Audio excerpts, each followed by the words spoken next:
yu du ti a the du I mon I a ti suy ngày chân năm me yu có đor ha ya ha chu pin scam me yu I có đor when it the chu len and suy I scam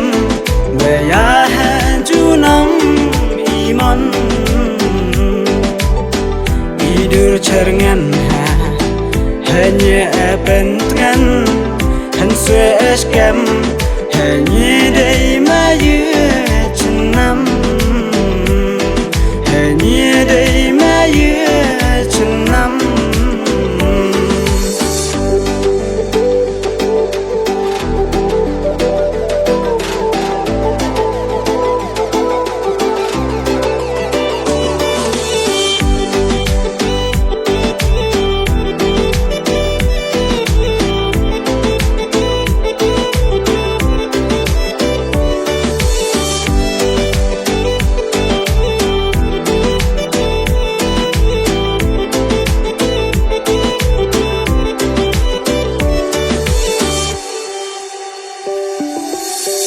reng redong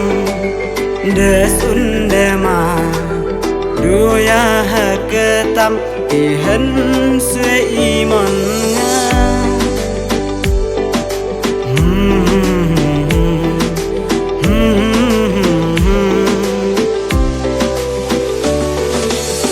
teng teng ni a ha tu kan je ma ye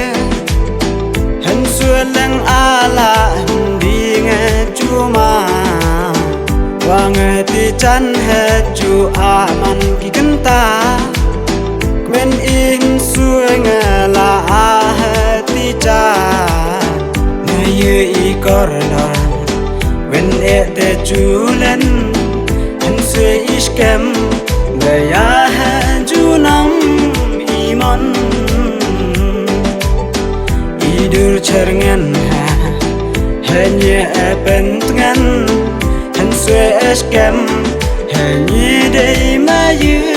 chenam